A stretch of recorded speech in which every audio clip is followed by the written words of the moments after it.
देखो 70s से ये दर्शकों को एंटरटेन करती आ रही है। आज हमारे शो में पहली बार आई है। आपको पता है चितचोर फिल्म में देखकर अमोल पालेकर साहब ने पहली बार तेजी तेजी से बोला था आई लव यू गीता। नहीं तो वो तो इतना आराम से बोलते ना कि आई और लव यू के बीच में गैप आ जाए, लड़की बस लेके निकल जाती तब तक। अरुण गोविल साहब, इनको आप सब जानते हैं, उनको हमेशा हमने आशीर्वाद देते हुए देखा है। लेकिन वो भी इनके लिए गाना गा रहे थे कि सावन को आना दे, तुम्हें गीतों में ढालूंगा मैं। मैम वैसे आपने इतनी सारी हिंदी फिल्में की हैं, आपकी खुद की फेवरेट हिंदी फिल्म कौन सी है? चितचोर। चितचोर आपकी फेवरेट है? चितचोर, फिर Gharonda and I like Sitara. Sitara film मैंने मिठुन के साथ किया था, that was a very nice. वाह, बहुत अच्छा लग रहा है मैम आज आपको फ्रेश शो में देख के। प्लीज विराजमान हो जाइए मैम। मैम चितचोर फिल्म और घरोंदा फिल्म में जब आपकी कास्टिंग हुई तो आपने ऑडिशन दिया था कि उन्होंने पहले से आपका काम देख रखा था? क्योंकि आपने नहीं, सबसे मेरी पहली फिल्म थी देव साहब की इश्क इश्क इश्क। उसमें भी मैम हमने सुना है कि देव साहब ने बिना आपका फोटो देखे आपको कास्ट किया। Is it true? या मैं बताती हूँ किस्सा। मैं पुणे फिल्म इंस्टीट्यूट से आई। अच्छा जी। और महबूब स्टूडियो के आसपास मैं पेंगेस थी। अच्छा जी। तो किसी ने कहा Dev sahab is shooting, why don't you go and meet him because he is making Ishq Ishq. Zeenat Aman जी के 5-6 बहनें हैं, उसमें से एक बहन का रोल तो आप कर ही सकती हैं। अच्छा जी। तो मैं गई, फोटो सब में लेके मैं आई वाज सो एक्साइटेड। तो उन्होंने प्रोडक्शन मैनेजर ने कहा कि आप बैठिए, मैं बोलता हूँ देव साहब को। देव साहब का शॉट चल रहा था। जैसे देव साहब सॉरी भाग रहे थे या चल रहे थे पता नहीं, बट ही इतनी तेजी से मेरे सामने से गुजर के, मैंने कहा देव साहब मेरे photo, we are doing a film together, ऐसे करके निकल गए। मैंने कहा ये क्या मजाक है ना। उन्होंने मुझसे बात की, कुछ है बोला कि फिल्म कर रहे हैं। फिर मैं चली गई अपना एड्रेस लिखकर। अच्छा जी। फिर 1 वीक के बाद उनका प्रोडक्शन मैनेजर आया, देव साहब बुला रहे हैं। मैं अपने सारे फोटोग्राफ्स लेकर फिर उनके पास गई। Dev sahab my photographs, no I don't have to see, you got a photogenic face. Oh lovely. उस जमाने में डायरेक्टर्स की आंखों में कैमरा हुआ करता था। एब्सोल्युटली। क्या बात।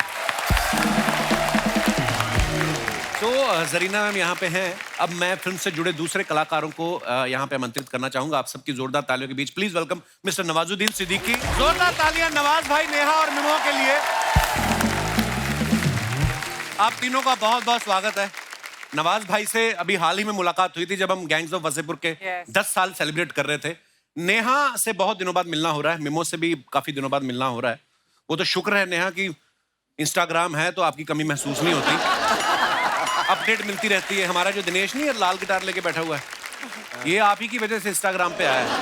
कहता है जब कभी हम लो फील करते हैं ना तो नेहा की फोटो देख लेते हैं। हाँ सीरियसली, अगर बीपी लो भी हो ना आदमी का, ये हाथ पकड़ दें तो बीपी नॉर्मल हो जाता है। मतलब इतनी प्यारी है ये।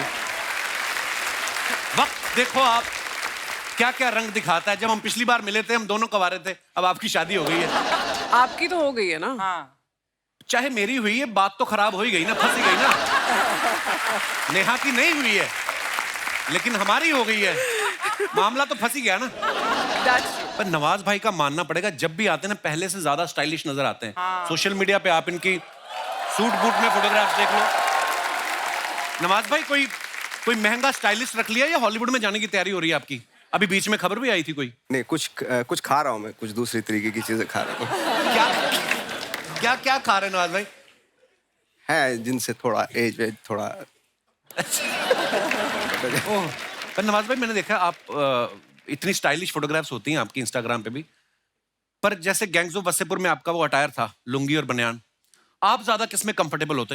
नहीं, लुंगी तो मैंने फिल्मों में पहनी है, तो घर पे थोड़ा नहीं पहनता हूँ। नहीं पर मतलब जैसे घर में थोड़ा सा उसमें कंफर्टेबल होता हूँ, थोड़ा सा ढीले ढाले से हूँ कपड़े। लुंगी से ढीला तो कुछ भी नहीं है फिर नवाज भाई। लुंगी का प्रॉब्लम है क्या? थोड़ा हवा चल गई तो फिर। अच्छा, नवाज भाई ने कैसी बेहतरीन फिल्में की हैं, आप सबने देखी हैं। गैंग्स ऑफ वसेपुर हो, चाहे बदलापुर हो, चाहे रमन राघव, किक जैसी फिल्मों में ऐसे रोल किए हैं इन्होंने कि बंदा देख के डर जाए। ऐसे रोल के लिए ना दूसरे एक्टर्स को बड़े सारे एफर्ट करने पड़ते हैं, कभी लुक के लिए, कभी बॉडी वॉडी, ये सब। ये ऐसे खतरनाक एक्टर है ना, अपनी लुक देख के टेरर पैदा कर देते हैं। अच्छा, नॉर्मल कपड़ों में जैसे अभी सूट बूट में है ना तो आप इनसे फिर भी बात कर लोगे। अगर ये लुंगी में हो तो बंदे को डर रहता है कट्टा ना निकाल लें। नवाज भाई इस फिल्म में आपके साथ नेहा है, तो रात को सोने से पहले अलार्म लगाते थे या मन में नेहा का सोच के सुबह सुबह नींद खुल जाती थी आपकी? इनका सोच के सोता ही नहीं था।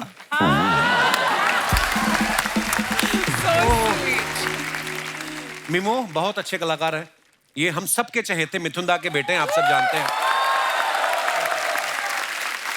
मिमो, जब आपने पापा को बताया कि अब मैं कपिल शर्मा शो में जा रहा हूँ, उनका बुलावा है, मैं जाऊं क्या, तो उन्होंने बोला कोई शक? बोला उनकी तरफ से बहुत बड़ा एक पॉज आया। अच्छा। मैं बोला मुझे शक हो रहा है।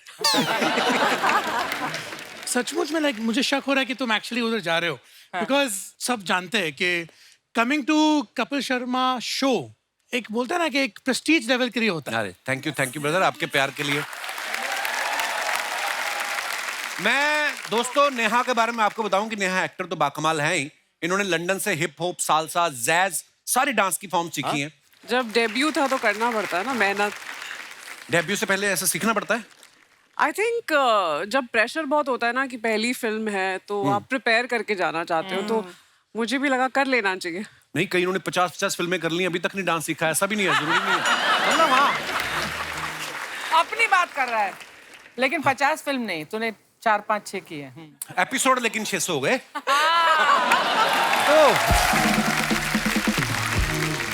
नेहा, आपने अपनी एकेडमी वालों को कहा नहीं कि आपने सारी फॉर्म सिखा दी, नागिन डांस तो सिखाओ। नागिन हमारे हिंदुस्तान में अगर आप देखो सबसे ज्यादा नागिन डांस ही होता है।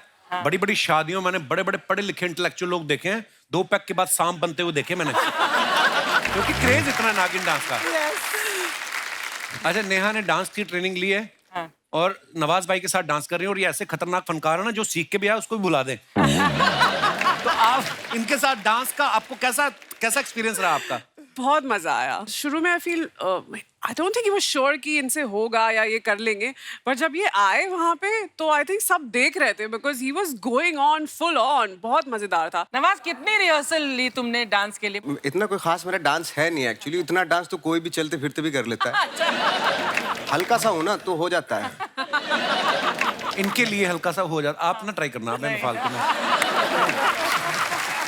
बोल कौन रहा है? मतलब तू जैसे कि डांस का बादशाह है कोई। एक फिल्म में ऐसी करूंगा ना, देख लेना आप, सबके मुंह बंद करा देने मैंने। बोलियो।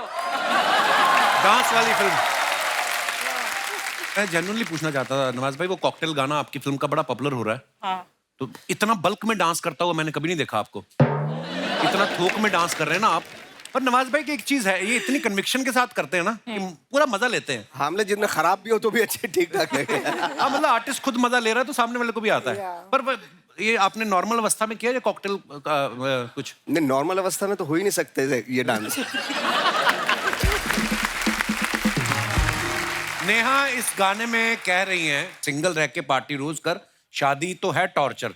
ये आप सिर्फ गाने में कह रही हैं या आप सच्ची में ऐसा मानती हैं कि पार्टी वार्टी करनी हो तो सिंगल रहना ही जरूरी है? नहीं यार, अगर कोई अंडरस्टैंडिंग पार्टनर मिले तो आई थिंक पार्टी भी कर सकते हैं। वो तो चलो अफवाहें हैं, मतलब उसके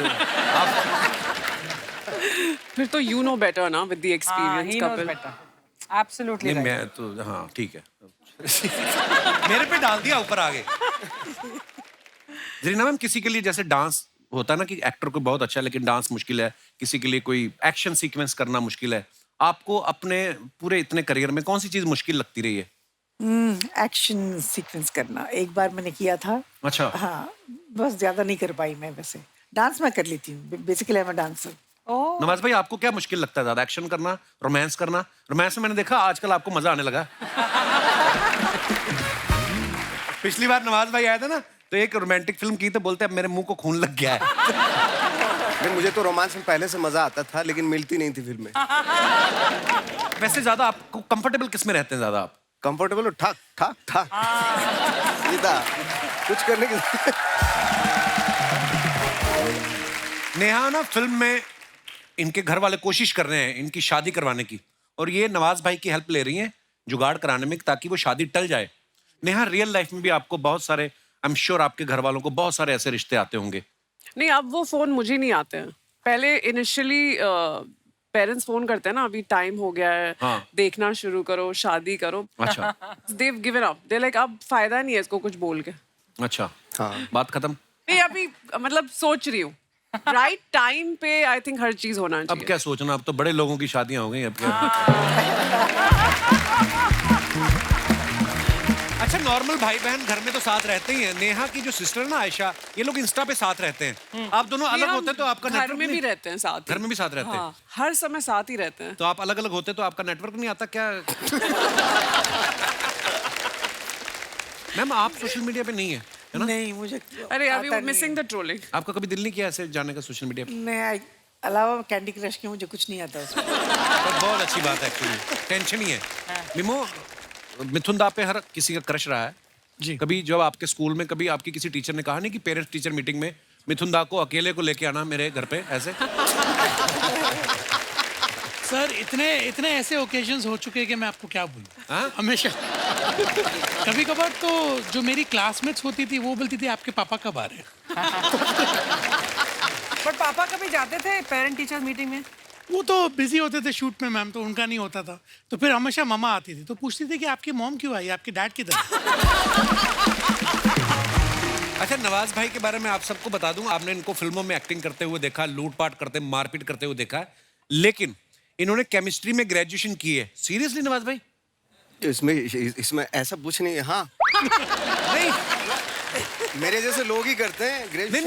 नहीं, मुझे लगा कि आप तो शुरू से एक्टर बनना चाहते थे. केमिस्ट्री की में ग्रेजुएशन? मेरा तो ग्रेजुएशन के बाद में हुआ शौक इस तरफ. अच्छा, हाँ तो मतलब केमिस्ट्री वेस्ट्री पढ़ रहे थे पहले, हकीम हाँ, बनना पहले कभी? तो मैं वही कुछ बट जैसे- कॉलेज में नवाज में ड्रामा वगैरह थिएटर? नहीं नहीं, मैंने नहीं किया. मैंने ये ग्रेजुएशन करने के बाद ड्रामा शुरू किया. बट और- कैसे सडनली, मतलब ये हाँ, शौक? सडनली मेरे एक दोस्त ने मुझे दिखा दिया थिएटर, और मुझे थिएटर देख के लगा मैं सारी चीजें छोड़ दी मैंने. मैं केमिस्ट भी था इवन. अच्छा। तो सब सारा जॉब छोड़ दिया और फिर फुल टाइम थिएटर करने लगा मैं. वाह, हाँ, मेहनत करके आए हैं. 200 प्लेज। ऐसी बात नहीं है. मैं कहा ये जो अपना गाना था करंट लगा रहे, बड़ा सुन के भी करंट लगता है, मतलब ऐसा एनर्जी वाला गाना है. उसके पहले कोई प्लग व्लग में उंगली डाली आपने के? फिर रणवीर का हाथ पकड़ के आपने वो एनर्जी आ गई थी. नहीं आपको उनका पता था ये रणवीर के लिए गा रहे हैं आप? हाँ मुझे बताया था, तो मैंने बोला यार I think I should really get my, of course for everybody I should get थोड़ी माई एक्स्ट्रा एनर्जी तो डालनी पड़ी होगी ना कि यार रणवीर के ऊपर पिक्चराइज किया जा रहा है. थोड़ा ऑफ कोर्स हाँ दिमाग में तो आता है, बट बाकी आई होप मैंने अच्छा काम किया हो. बहुत ही कमाल का गाया था आपने. निकिता का भी एक गाना ना, आओ कभी हवेली पे, बड़ा हिट हुआ. कभी ऐसा हुआ आप गा रही हो स्टेज पे कि आओ कभी हवेली पे और कोई आ गया हो? थोड़े ज्यादा इनविटेशंस चले गए, हर शो पे गाना पड़ता है और उसके बाद लोग एड्रेस पूछने लगते हैं तो